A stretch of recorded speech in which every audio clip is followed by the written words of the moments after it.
Hello, everyone, and welcome to this MEF webinar session entitled Real, Fake, or Frankenstein, Your Guide to the Challenge of AI Face Swapping. My name is Tim Green. I'm the Director of MEF ID and Data Program, and I'm delighted to be hosting this conversation. If you're watching live, many apologies for the late start. We had an unavoidable delay, and for those of you that are still sticking with us, we're very grateful to you, and we hope you enjoy it. If you're watching the recording, then all that's irrelevant. And again, we hope you enjoy this fascinating topic that we're going to be discussing. So the focus of this session is facial biometrics and deepfake scams.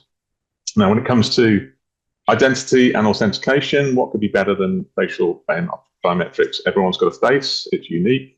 There's no complicated passwords to remember. You'd have to know your mother's maiden name. You have to get your phone out and put a 6-digit code in. You can smile for the camera. So obviously, this makes facial biometrics a pretty good way to authenticate, but it doesn't mean that fraudsters aren't attacking this. And few people know more in the world about these threats than my guest today, and he's Anthony Lamb, and he's head of product for biometrics at iProov. So Anthony, thanks for joining us. And over the next 45 minutes, we'll dive into the world of presentation attacks, injection attacks, camera malware, face swapping, and more. And we'll also look into how facial biometrics is powering new forms of identity based around digital credentials and mobile wallets, which we think are probably going to change the world of digital identity over the next few years. Now, first, we're going to start with a presentation from Anthony. And pay attention because there will be a poll. It should be, this is the first time we're doing this, but it should be fairly self-explanatory. A poll will pop up when Anthony gets to that section of his presentation. You should be able to pretty easily click between one or two answers, and then we'll give the answers at the end of each one. So with that, I'm going to hand over to Anthony. Thanks very much. Thanks, Tim. Yeah, hi. Hi, everybody. I want to make it as interactive as possible. So yeah, please do engage with the poll. I think I'm going to just share my screen. Give me 1 second. Can everybody see my screen? Well, I can, perfect. So that helps. Okay. So I think with the presentation, I want 3 takeaways today. The first one is, what are deepfakes? I think there are a lot of things happening in the world, a lot of things that we're seeing around AI and AI-generated videos and photos. I wanted to talk a bit about, what actually is a deepfake and how do we define that? The second is why they're so prevalent, where we're actually seeing these things in the world today. And then can we really trust AI to do the job to detect them? So I'm gonna, start by setting the scene. Oh, sorry, 1 second. I'm just trying to get this going. So I'm Anthony. I'm the head of product at iProov. I deal with everything biometrics, and I work mostly with face biometrics, but we're also looking at, where the world is going around biometrics. So it could be things like palm prints, fingerprints, and how they're used in different use cases. At iProov, we really do 3 things. We look at, whether a person who's coming forward in an online digital space, like even a video call, for example, is the right person, whether they're a real person, and whether they're there right now. We work across different types of devices, and we're really in a lot of different use cases. So we're looking at sometimes at borders with the U.S. Homeland Security. We're working with the Home Office. We work in healthcare with the NHS. Recently, we've launched with Frontex, doing the entry-exit scheme in the EU. And we're also in Asia doing digital identity in that world. And so a lot of, for example, in the Singapore GovTech space, users who are trying to access certain services with the government have to validate themselves and verify themselves as a real, genuine person.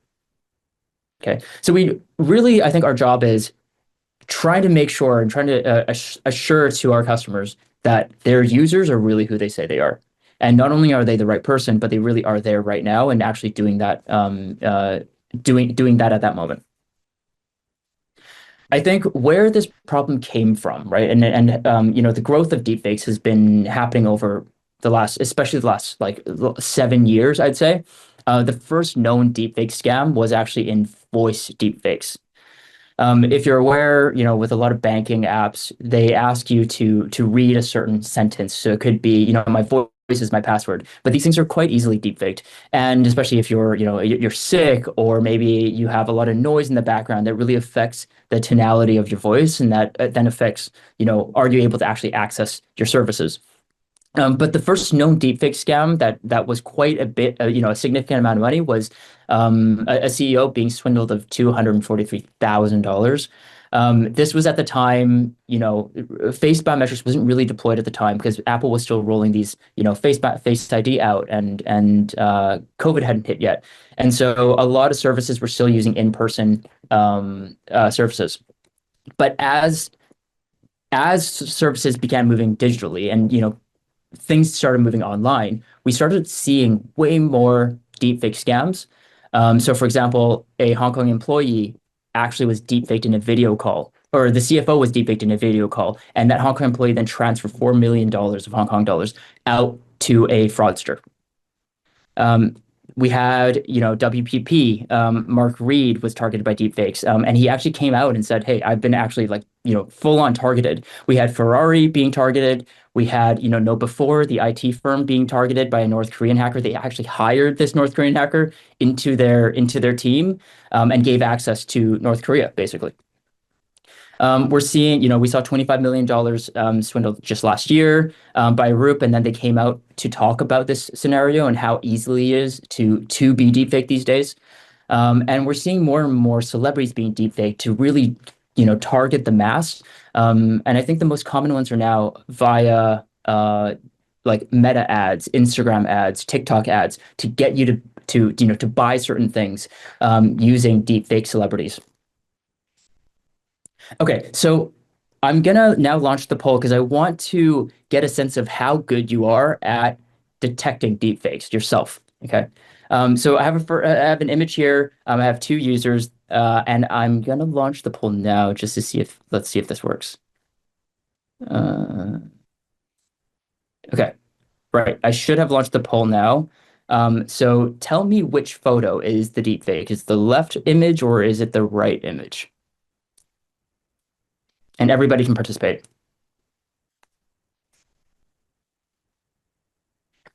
I'll also give some time also for the recording, so anyone who's watching the recording can also take some time to answer themselves. Okay, I'm going to end the poll now. So we had most people suggesting the left one was the deepfake. That is correct. So the deepfake was on the left, and you can see the details here in terms of like where the earring actually doesn't actually connect as an earring. There are really, really little details. If you look even closer at the eyes, you can see that some of the areas that should join up don't actually join up. The next one is going to be a bit harder. This one, I'm just going to launch the poll now. Which one of these is a deepfake? This is of the same person, but one of them is deepfaked using an image of that person.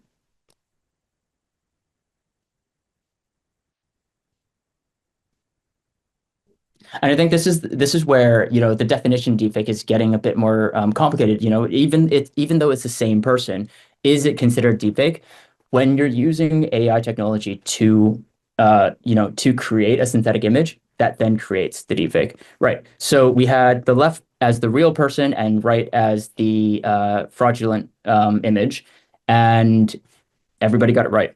Congratulations. Okay, we now have a video here. I hope that the sound, you can hear the sound.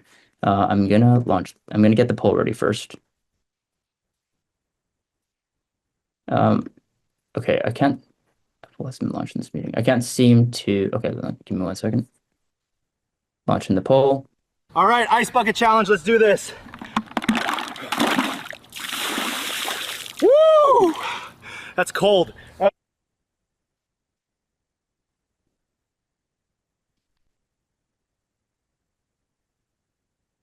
Okay, the votes are coming in. I'm gonna close it in 5, 4, 3, 2, 1. All right, most people said it is a deepfake. And in fact, it is. I'm just gonna try to All right, ice bucket challenge, let's do this. So what you can see here is the person's pouring water, but then the hair actually isn't wet, right? That's cold. So these are little details that you have to now start picking up in terms of the context, right? But if you're seeing, especially in short-term or short-form videos these days, it's really difficult. You're just seeing it and then you're moving on. It's almost, it's very difficult unless you have that time to really observe that video, it's getting more and more difficult. The next one, I'm just going to launch the poll as well. Video 2. Okay. So on the way to the gym/physio, and by the way, I cycle everywhere in London. I got the cheapest bike in a bike shop.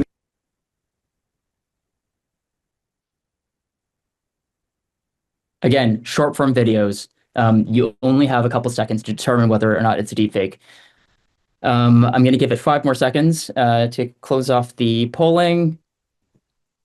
Hopefully we can do better this time than the last one.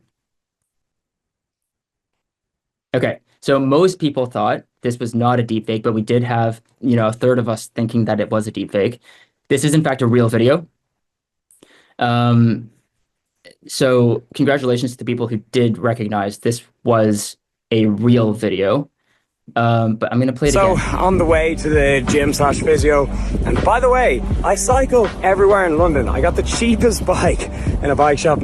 What makes it extremely difficult these days is the filters that are being added to these short form videos, right? It blurs sort of like some of the context that you might be looking for, like the background or the asymmetry in the face. We have another video here. This is also another another user. Back at the gym. Another gym month, video. My legs already hate me.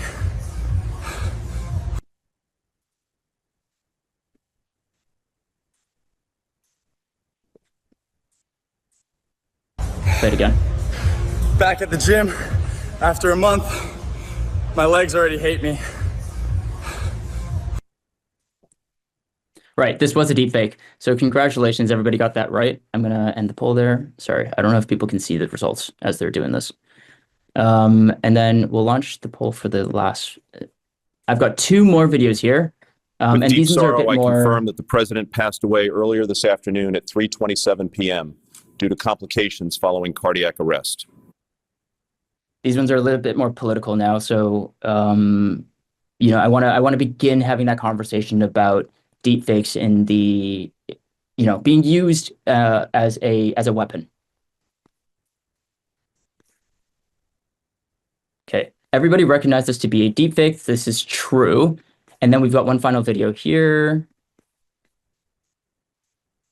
There has been a rise in violent incidents in this area over the past week. We've increased patrols and are working closely with the community. If anyone has information, please come forward.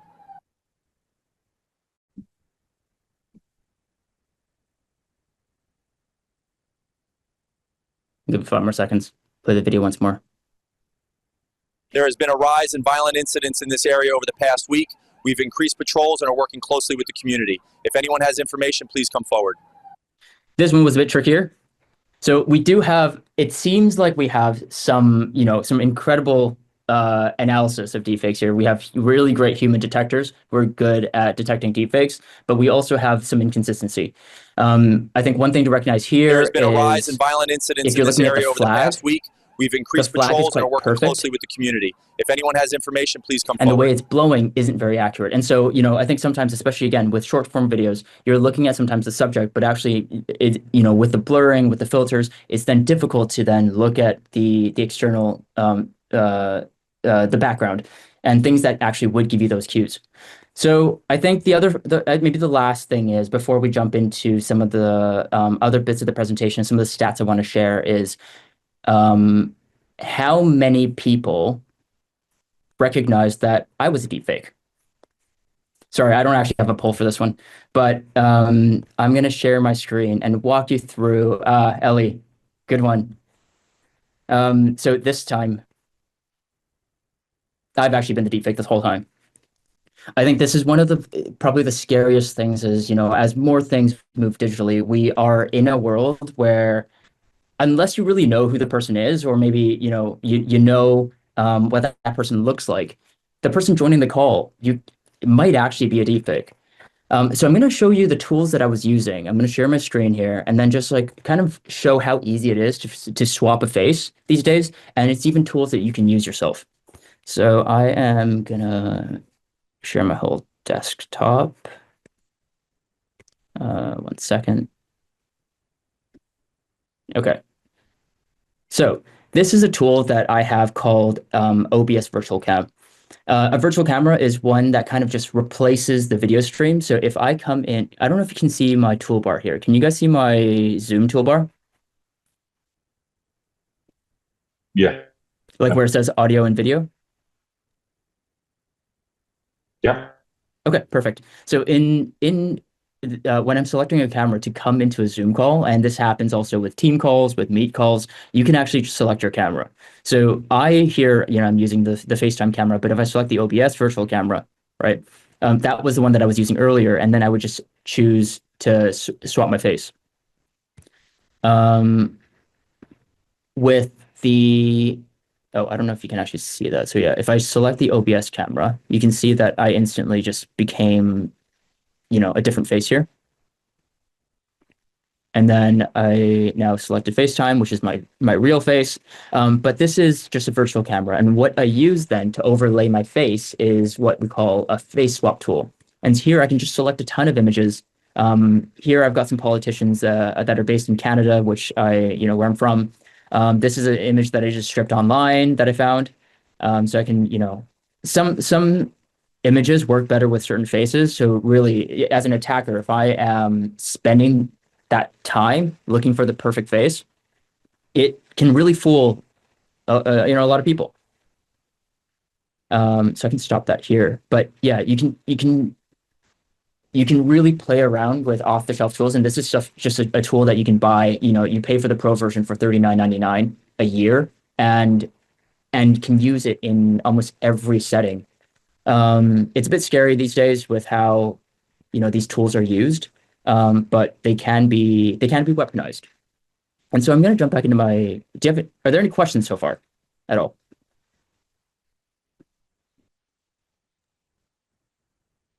Well, obviously, I have a bunch of questions, but I'll wait until the end. Yes, sounds good. Okay. So in terms of, like the landscape of deepfakes, this was, last year, 2024 was a really big election year. We can see here, this is some stats from SumSub, one of the, deepfake companies that does quite a bit of analysis. And so the red is where there was a key election, and then the yellow was a country that didn't have a key election, but just the growth in deepfakes between 2023 and 2024. So we're looking at Q1 2023 and Q1 2024. The growth in these key election countries are all in the, in the hundreds, right? Even with France being the lowest, we're talking about an increase of 100%. You're seeing, Mexico is being heavily deepfaked, the USA is being heavily deepfaked, and a lot of them are driving towards, political videos or political messages. But what we're seeing is actually the most deepfakes are in regions that are very high in deepfake threats and also producing a lot of deepfake products. So, stuff like Swapface, OBS, the ones that I was using. China actually produces a ton of them because they do a lot of academic research on this stuff. And the same academic research around, computer vision and deepfaking and synthetic videos is actually used in, filmmaking. Right? It's used in advertisements. It's actually being used in a lot of positive places. But because that stuff, that same technology can then be weaponized, you're seeing that influx of deepfakes being used in other areas. So the key industries that are actually seeing most of the deepfakes are iGaming at 1,500%, but you're also seeing it a lot in fintech. You're seeing it in crypto, mostly. This is where there are a lot of bonus schemes, right? So when you sign on to these services, you're getting maybe like a £5 bonus or like a £20 bonus to spend on something. And by deepfaking certain identities, or making iGaming, you're really you're accumulating a ton of these bonuses that then you can spend on and then potentially launder money. The iProov also produces a deepfake or a threat intelligence report every single year, and we really analyze the deepfake threat landscape across the world. And so what we've seen in 2023 and 2024 is an influx in the face swap attacks that I showed you. Where you're seeing this kind of, oh, sorry, where you're seeing this kind of dip, like it kind of goes up and it kind of dips again, goes up and dips again, is because there's actually new technologies that are being introduced every single, quarter, every few weeks. There's a new iteration of a tool. So this face swap tool, for example, I'm using is a bit outdated. There's a new one that people are using, and they're like, hey, let me try to use that and attack a system and see if this new version works. Right. And so much of, I guess, so much of deepfake protection and detection now is really keeping up with the latest technologies and that arm's length. And so you have to be 2 steps ahead of these fraudsters. Over just from 2023, we've seen a rise of 300% in attack volume. And it's really not going to stop. So while it's declined a little bit, once that next iteration of face swap tools come out, you're seeing that influx again. I think most interestingly, we're seeing attack as a service become a real market. So there are a lot of groups out there that are actually selling frauding. They're selling, let's say, passports, or selling documents so that you can then do selfie bypasses. They're selling, actors so that you can create deepfake tools. In this slide, I have an example of an advertisement of a lady who says, hey, you can use my images to create deepfakes. So they take, videos of themselves or images of themselves in different angles so that you can build a really good character of this person. They say that they have 2 years of experience, they're fluent in these languages, and they can record their voices. They have experience actually piercing systems, and they can use the real image or the AI image for you to create deepfakes and fraud systems. And so there's a whole network now that they're building. We call them attacks as a service, that is, being launched around the world. And even just observing Telegram channels that are actually leaking a lot of this information and tips on how to break systems, the mention of deepfakes has quadrupled in the last year. Right. And so I think, when we're looking at attacks, though, a lot of attacks being stopped isn't always a good thing, because usually what fraudsters are looking at is, okay, if the system is really good, I'm not even going to try. And so actually there's something called the low attack rate paradox, which is that the stronger the system, the fewer attacks you'll see, because the attacks are quickly abandoned. The threat actors realize, oh, I can't actually pierce the system. I'm going to move elsewhere and find an easier system to attack. Okay. So when you're thinking about, maybe protecting your, when you're analyzing deepfake threats, or you're analyzing your security model, a low attack rate actually could be a good thing, because it does mean that people have tried and actually haven't gotten through, and so they've moved on to something else. I'd say that the most vulnerable systems tend to be, frequent targets for attacks, and they then become sustained attacks. So those are the ones that are shared on Telegram channels, and then you'll see many attacks coming back on those vulnerable systems. And I think, so this is mostly the end of the presentation, but I think what I want to end the conversation with is how trustworthy are liveness technologies or deepfake detection technologies. There are a lot of certifications out there, globally recognized certifications that certify these technologies. So you have, the International Standards Organization, you have European CEN, you have NIST in the US that provide a global standard for how to look at these technologies. And then you have independent players like iBeta or Fido that specifically look at face verification and say, you know what, this deepfake detection technology is good enough to this standard. And then finally, you can also, within NIST, so NIST is a US body that does a program that looks at facial verification algorithms, or even like deepfake detection algorithms, and they hedge them against different, they rank them on each other. So which one's the best and which one's the worst. And each algorithm, they also do a lot of bias testing. Bias is, was quite a big topic a few years ago in face matching and facial verification and recognition. It's no longer as prominent of an issue. So in here, we're looking at a table where across the different, they NIST tests users across different, I guess, like combinations. I don't know if you can see, if you can like maybe zoom in on your screen here. We're talking about if we're talking about, let's say, Russia, right? We have a Russian user, and they're matching another Russian user of the same country, right? So Russia, same sex, maybe male or female, and same age, and what the error rate of that would be. In this case, it would be like a -5 log 10. So we're talking maybe about 1 in 500,000 error rate, 1 in 800,000 error rate. And then on the low end here, we're talking about a 1 in 1 million error rate. So the chance of this algorithm getting it wrong is 1 in 1 million. As deepfakes become more prevalent, I think even seeing from the poll results, humans are probably not the best at detecting some of this stuff, because we're talking about, short form video. We're talking about images that we only look at for a couple seconds, right? Can humans look at all that contextual stuff that is in the video that might give us those cues? I think sometimes we're gonna miss them.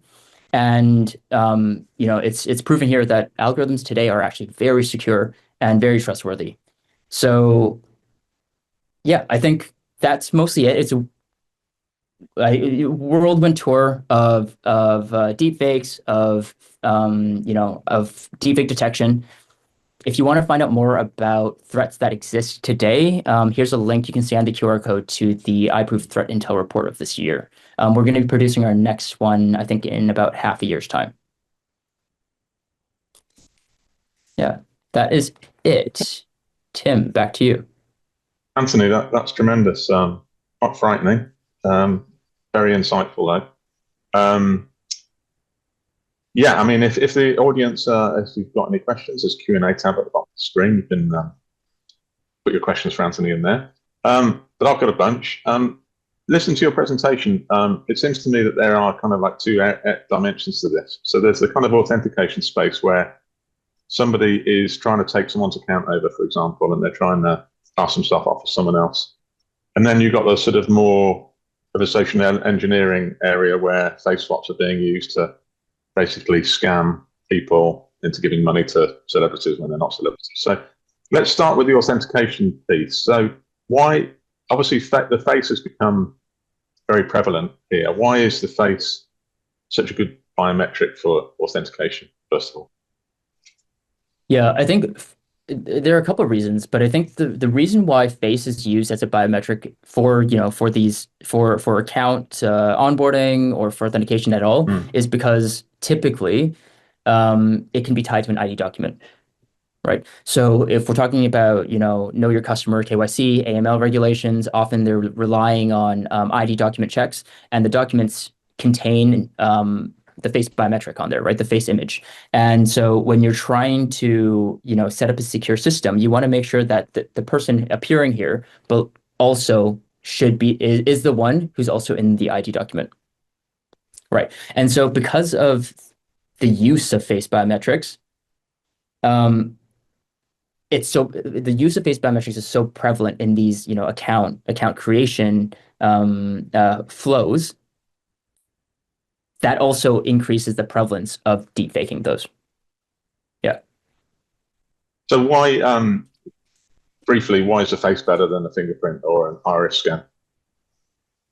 Yeah, I think if we're comparing, I guess, like, if I were looking at it from if I were trying to implement a biometric system and I had to choose between, let's say, iris or fingerprints or face, I think I would look at mostly, do I have what's my cost, like, or what's my budget, right? If we're talking about fingerprints and iris, they tend to require a lot of dedicated hardware, so you're increasing your costs, you're increasing your budget there. With face verification, it's very inexpensive these days, right? We're talking about a few cents for a check, for a face scan, for verification, and so you're able to get it at a lower budget. Okay, so with iris, I think we're also talking about really dedicated hardware, because you're looking at such specific parts of a human face. Those things get really, really expensive.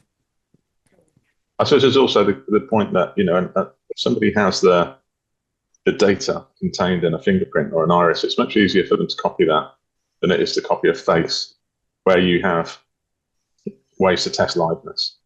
And so I suppose that's where iProov's technology comes in, because this is what you're all about. Is it's not just the face, because obviously I could wear a mask, I could hold a photo up.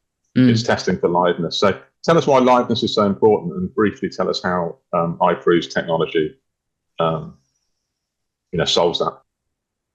Yeah. So I think liveness is the crux of like what you can trust in a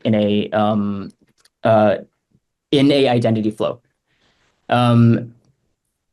I think when you're trying to, let's say, bring on a new user in your digital flow, right? Let's say, you're creating an account at a bank, right? And you don't know who this user is. Without liveness, you're really just relying on, if you remember I'm just going to share my screen. I think that might be a bit easier. 1 second, sorry.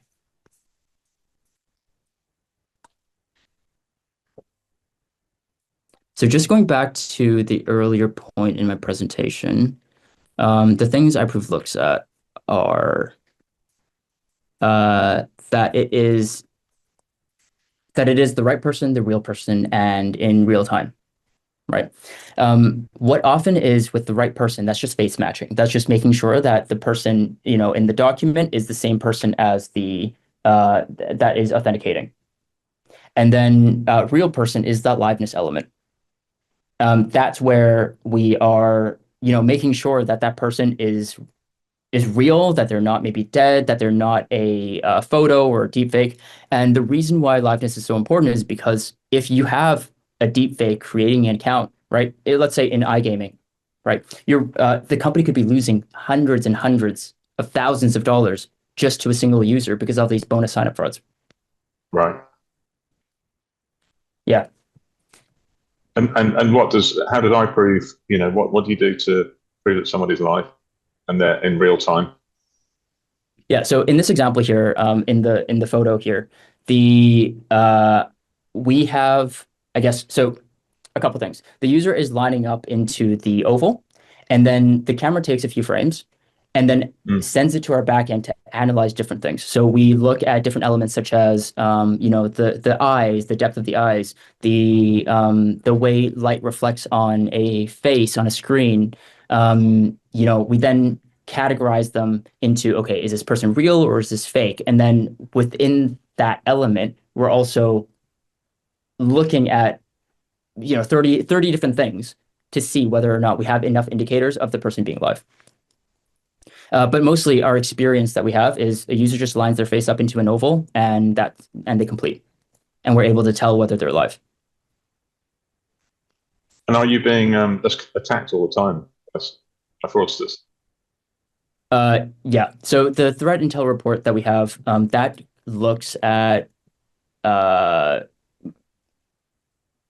over the last 2 years, specifically on the stuff that I showed. I'm just gonna jump here. So yeah, this data is specifically just the face swap attacks that we're seeing that have happened over the last 2 years.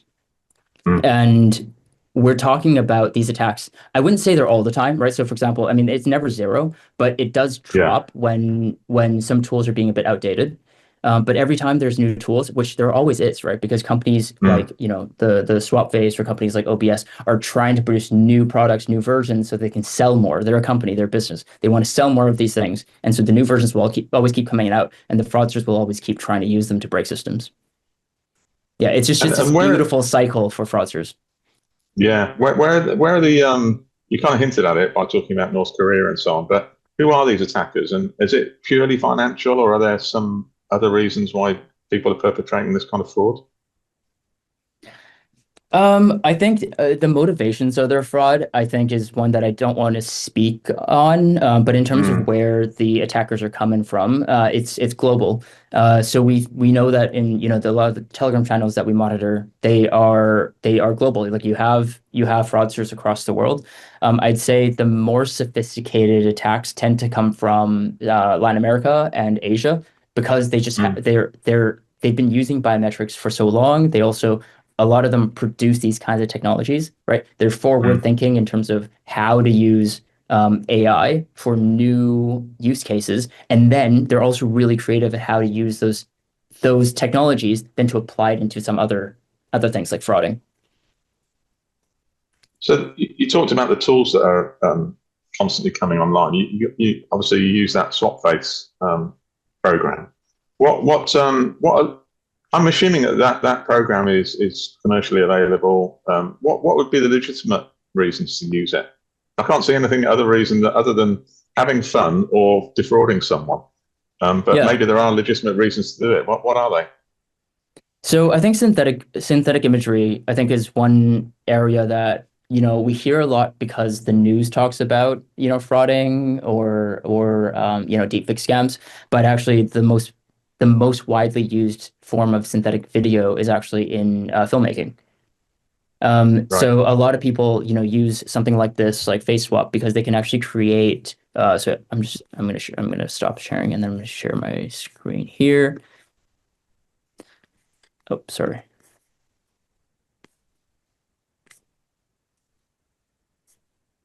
So you can see here, you can create videos and you can create images, swapping the faces.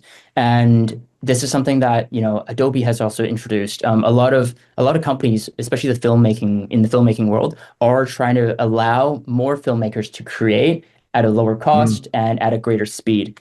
And I think this is probably the biggest use cases for something like face swap. Something like this, I think, especially off-the-shelf tools that are only costing about, $40 a year, those are mostly used by students. But if you're talking about, the really detailed versions of these products, they're the ones that are actually used out there in more production commercial uses. So you mentioned iGaming being, the highest target. I think your chart showed that as quite a way out in front. Why is iGaming such a target for scammers? Yeah, so maybe even just to define iGaming, iGaming specifically is things like betting and fantasy sports. The use case here with iGaming is usually there's a high financial throughput, and so we're talking about a lot of money being exchanged, and that sort of becomes this like breeding ground for money movement, right? In iGaming, traditionally, there's also been like a low threshold for knowing who that customer is or doing any AML checks, and so that has that's served as sort of like a really key use case for fraudsters to enter. And I think the other thing that has been quite big in these like platforms for betting and fantasy sports is the bonus frauds, or the bonuses, right? By providing every additional sign up with £5 or $5, right? That can really accumulate quite quickly if you're creating thousands of identities, thousands of deepfakes, and then thousands of accounts, and then moving that money into that one. Yeah. I think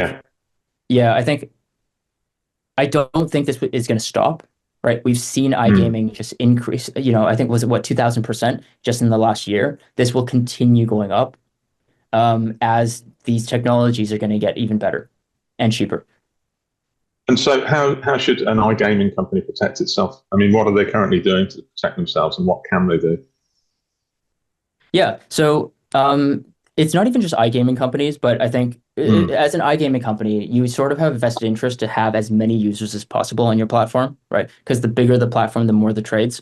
But in terms of what's happening from a regulatory standpoint, is some of the regions, some jurisdictions are introducing, stricter regulations that look at AML or KYC and require liveness actually as part of their flows, their user flows.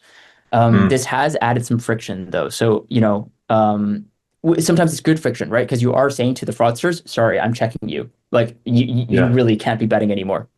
Yeah. And so I think it's coming from both areas. Like some of the iGaming companies who are losing a lot of money from these bonus frauds are introducing new flows like liveness into their flow to make sure that their users who are betting are actually live. And then you have regulations that govern iGaming, introducing new regulations requiring this stuff. So you mentioned that there's constantly new tools. Tools are going out of date and new tools are being introduced, and there seems to be this dark web of asset sharing among the criminal class. What kind of new threats do you think are coming next? I'm just gonna. Oh, sorry. I think the latest threats that are coming are to be seen, to be honest, because face swaps, for example, were not even a thing just 3 years ago, right? In terms of like the prevalence of face swaps. Deep fakes also weren't really a big thing. Weren't really a big thing in the industry until until we've seen some of these news articles come out. Even just 6 years ago, we were looking at the voice deepfake scam being the first known deepfake that took out 243,000. I think we don't know what the future is going to hold, and I think that's where monitoring the attack landscape is so important. And so you have companies like iProov, you have SumSub, continuously monitoring these and doing analysis on the threats. I think sharing it, making people aware of these things, I think is probably the most important thing. Yeah, but we're seeing, like, for example, we have an in-house team that just monitors threats. That's their job. And some of the threats that we looked at a year ago that we started preventing, we only just started seeing them roll in this year, right? So although we have maybe like clocked, hey, there might be this upcoming threat, fraudsters might not actually pick this up because it's a bit, it's a bit premature, or it's a bit, maybe it's a bit expensive. And so until the fraudulent tools then become cheaper or more mass market, I think that's when we'll see that prevalence go up. I suppose this is it's a well reported area, but with the amount of social media information that's out there, and the amount of personal information that people put out online, it's just targeted face swapping scams and deepfake scams are going to be very hard to defend against, because it's going to get more personal to individuals. Is that correct sort of summary of the situation? Yeah, I think targeting attacks is extremely easy these days. Like if you saw with these tools, you can just take anybody's image online, right? Especially with LinkedIn, a perfect image that people usually post, and then really target them, right? You can hop into a video call pretending to be somebody from some other company. I mean, I think in terms of targeting, like I shared a stat previously, I think Tim, we talked about this as well, is Elon Musk being the most deep-faked person in the world. He is the most targeted person, where I think there are millions of deepfakes of Elon Musk, whether they're images or they're videos, right? But people do target them. And one of the examples, the news article that I shared about a model being deepfaked so that they can then fraud people into paying for something, right? These are targeted. These are targeted, and these are targeted ads as well. Okay, so pivoting away from this kind of deepfake threat, social engineering sort of orientated threat, it'd be interesting, I think, for the audience, given that they're mobile identity focused, to talk about this new era of digital wallets, which is coming soon. The idea of having a wallet on your phone, and you can selectively disclose encrypted digital credentials with third parties that you trust, and it's a way of giving away less information about yourself, but also protecting yourself from fraud. This is coming. I think everyone's excited about this. Can you tell me what part facial biometrics plays in that ecosystem? Yeah, I think so. Digital wallets, I think, it's definitely coming, right? Like we're seeing it in different technologies. Like Apple's introduced like the next stage of how they want to run digital wallets this year.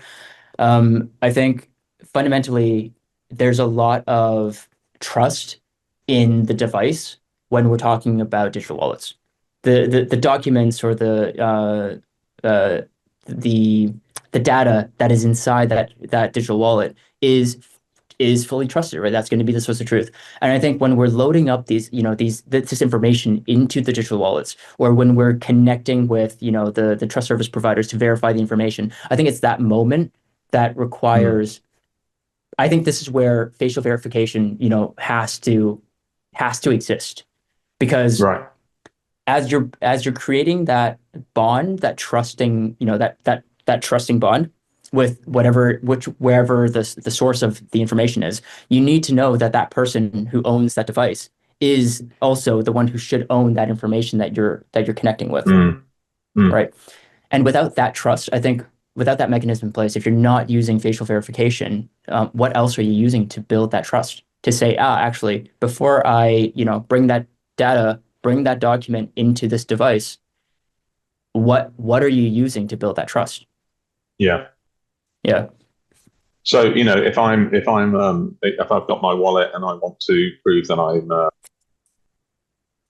got a certificate to be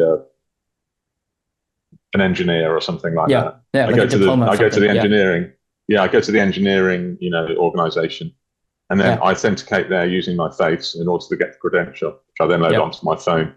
When I'm in the future, when I'm saying to somebody, right, I am legitimately an engineer, is there a facial authentication moment in that? Is that just something that I will use my on-device facial authentication for, or will there be a role for a company like iProov in that? Yeah, and I think it really depends on what you're trying to trust, right? Because like you said, if you're using the on-device biometrics, let's say Face ID, right? What you're really asserting is just that you have the device. That as in because also if Face ID didn't work, you're also able to use a PIN, right? So it just shows that you know how to access the device. It doesn't actually say you're really the right person to be accessing this data, or to be sharing this data. And so I think that I don't think people are thinking enough about that variation. I think often when people think about biometrics, they're just thinking, oh, I have biometrics on my device, and so I can trust that. But actually, the biometrics on the device just says that you have access to the device. It doesn't say you have access to that information, or beyond, like, let's say even in the app that you should have access to the stuff within that app. Yeah, and I think this is where where the conversation should be more detailed and nuanced in that area. But I think because the digital wallet space is so new, I don't think people are really talking enough about asserting the trust when we're building out that digital wallet.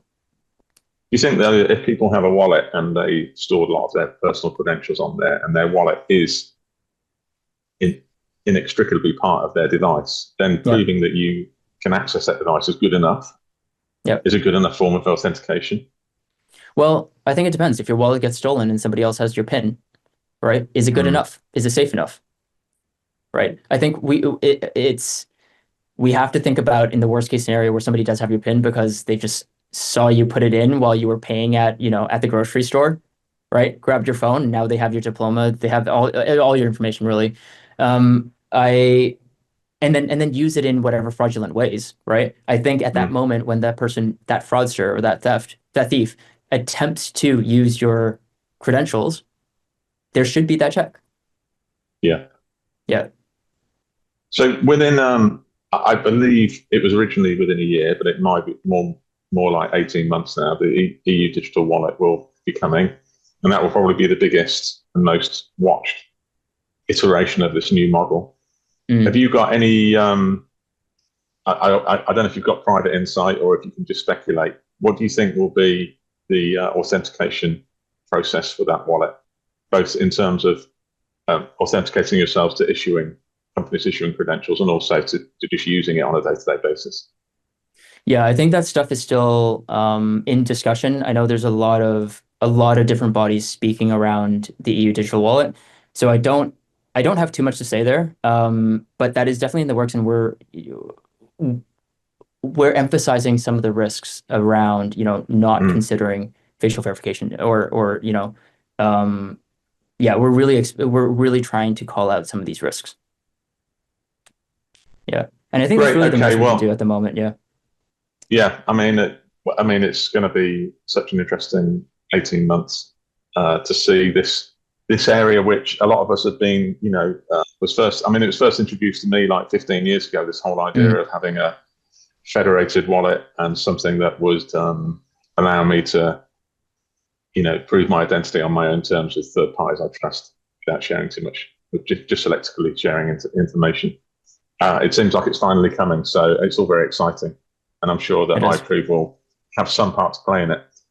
But anyway, with that, I'm going to thank you so much for your presentation, for your quiz. That was great fun, and all the insights today. It's such an amazing area, so interesting. And once again, thanks very much, Anthony, for joining us, and thanks everyone else for watching. We'll see you soon.